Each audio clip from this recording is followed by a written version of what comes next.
Welcome back, Phil 301, Dr. K here. In our last video, we looked in some depth at Anselm's account of God's spatial omnipresence. In this video, we're going to look in more detail at Anselm's account of God's temporal omnipresence. And you can read more about this on your own in chapters 13 and 18 through 22. So let's start our discussion by talking about the different kinds of temporal presence that Anselm identifies. So he identifies two kinds. The first kind would be a temporally bounded presence, and the second kind would be a temporally unbounded presence, or what we might call temporal omnipresence. So for Anselm, something is temporally bounded, or its presence in time is bounded, when it's not wholly present to more than one time simultaneously. Rather, it's wholly present to only one time at a time.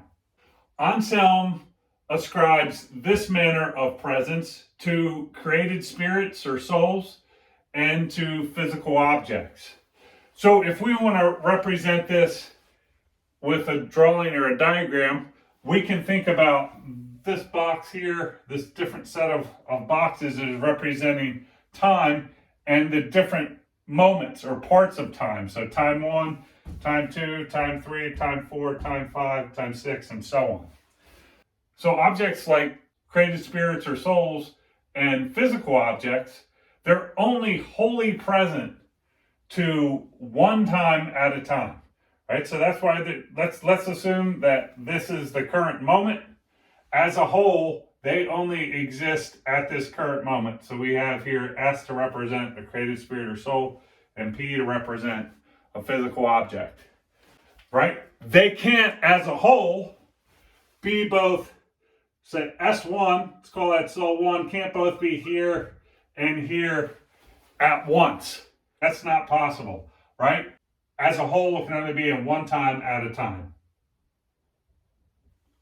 Right? Or it also couldn't be, say, here and here at this time. It can't be wholly present to more than one time at a time. Rather, it's wholly present to only one time at a time. So now let's turn to his account of what it is to be temporally unbounded or temporally omnipresent.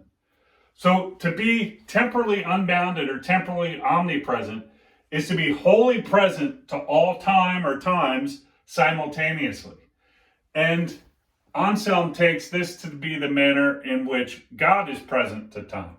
So again, if we let these boxes equal time, or the individual boxes equal the parts of time or moments, and we let G equal God, then we can see on Anselm's conception of God's relation to time, God is wholly present to each moment of time simultaneously.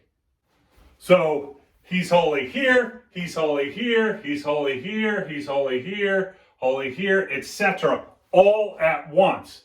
Unlike created spirits or physical objects, which may be, say, let's take a soul, say it starts here, and then at time 2, it's here, but it's not here.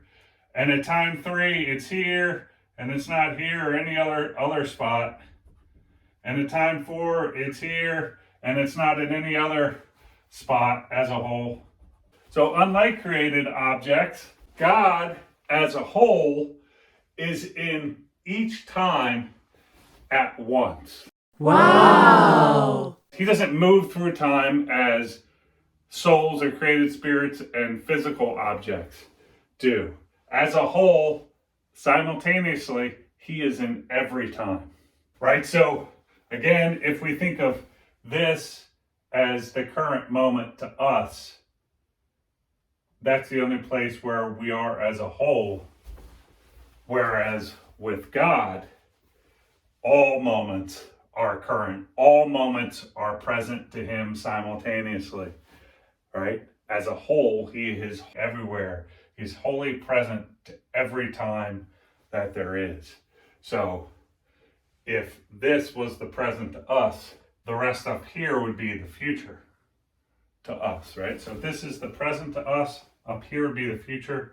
Here would be the past. For God, there is no future or past.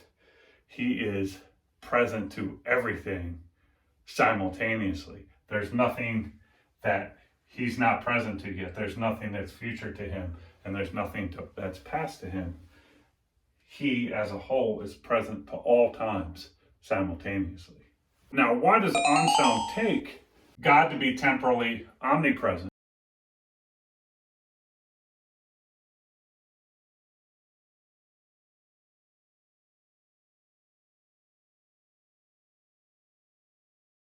Why does he take God's manner of presence and time to be an unbounded presence?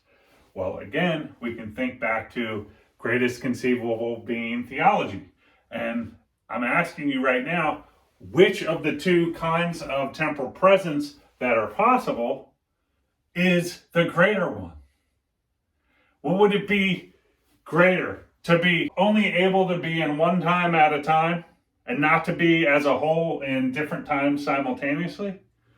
Or to be wholly everywhere in time at once, right? This is the greater manner of presence. So again, if we think back to greatest conceivable being theology and the reasoning that is involved there, given that it's greater to be temporally unbounded than to be temporally bounded, if God was not temporally unbounded, he wouldn't be the greatest conceivable being, right? He wouldn't be that than which a greater being cannot be conceived.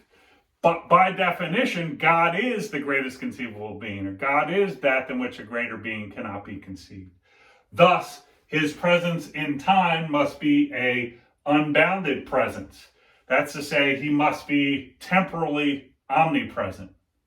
Okay, there's more to say about the different ways of being in time, and I will say something a little bit at the end for those of you who want more, but what I've covered now are the basics with respect to Anselm's discussion on God's being temporally unbounded or temporally omnipresent, which I want you to get down.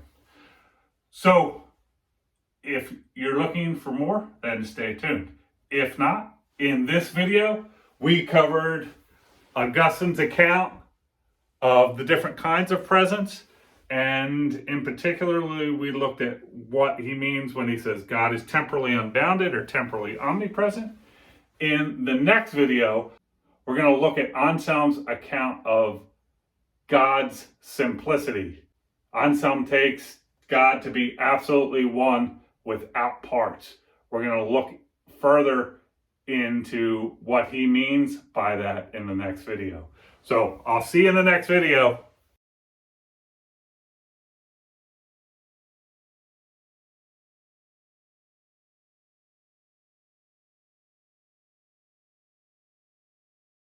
Okay, we're getting serious. I got my sunglasses on. Okay, so there is various ways that we might complicate this. The first would be to more fully explain what it means when God is wholly present to all times simultaneously. So again, we're taking all of this to represent all of time, and whether it's infinite or not, we can leave that as an open question. Whether it has a beginning or not, we can leave it as an open question. And then we're taking the individual blocks here to represent parts of time, or maybe atoms of time, moments. So God is wholly present to all times simultaneously. We can further complicate that by saying it doesn't just mean he's wholly present at each individual moment at once, where we restrict the moments just to atoms of time, assuming there are any, as like the smallest units of time. Moments there would also be other possibilities for moments. So he's wholly here. He's wholly here. He's wholly here. He's wholly here. He's wholly here. He's wholly here. Here, and then at all of it at once, right? He's holy everywhere. Every possible combination of time, he is there simultaneously. So I want to be clear on what I don't mean by saying this. So it's in saying that God is in each of these individual atoms, and then he's in different combinations of atoms or moments in a larger sense, and then in the whole of time, if we look at the whole of time as a time, he is there as a whole simultaneously. It's not as if there's part of him here and part of him here and part of him here and part of him here, part of him here, another part of him here, part of him here, right? Another way to think about that would be if we just did like this. If we said that the whole of him was in the whole of time, we're going to represent it like this. So here we're taking the whole of time to be a time.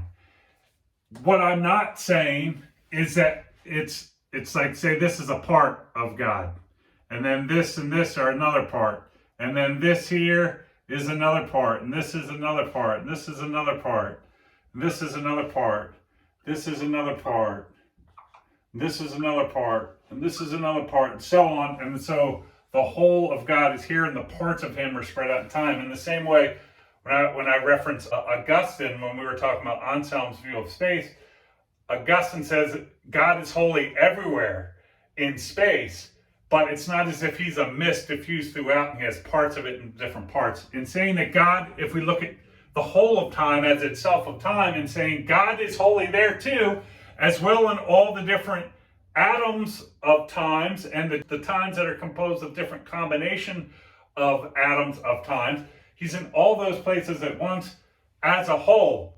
It's not as if he's there in part, but parts of him here at different times. It's not his conception. Remember, he's wholly present. He's present as a whole to all times simultaneously. And my point here is that doesn't just mean the atoms of times or moments in a strict sense. It could also be combinations of moments at different levels, as well as the whole of time. He's in all those places in time simultaneously. Another possible way to complicate Anselm's claim that God is temporally unbounded or wholly present to all time simultaneously is to say it shouldn't be read as saying God is actually in time. So it's wrong to represent God as being in these boxes because he's actually outside of time. Time, we could say, is an exclusive domain of creatures or created objects like souls and physical or bodily objects. And God is outside of time.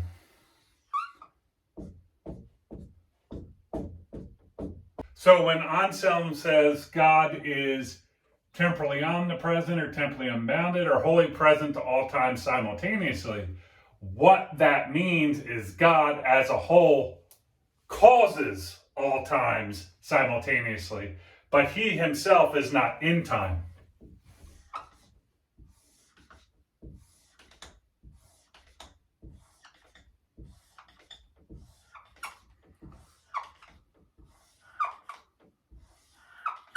So this is another alternate interpretation or explication of what Anselm could mean when he says God is wholly present to all times simultaneously.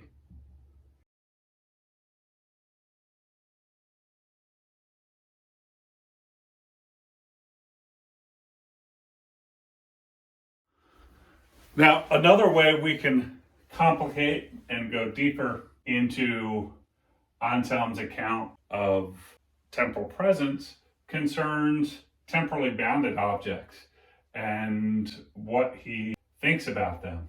So remember, we're using S and P to represent created spirits or souls and physical objects respectively. One way to think about creatures like souls or physical objects is that they're only wholly present at a time, and they don't have what we could call temporal parts which exist at other times. Another way to think about physical objects is they are objects that are extended over time, and they have different parts in the different parts of time, and those are called temporal parts. So let's take a soul. Let's say the soul comes into being at T2, and then it continues on existing until T6, at which time it ceases to exist. It's destroyed. The whole soul is this object that's extended over time, right?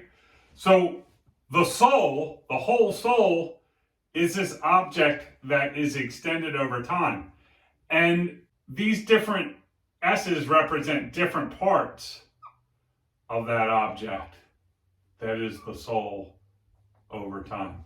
So we have the whole object being here, and we have its parts being in the different moments. So here is temporal part of the soul. 1, 2, 3, 4, 5. So the whole soul is here, and these are its parts. So here, the soul is wholly present only to one time, namely the time that consists of T2 through T6.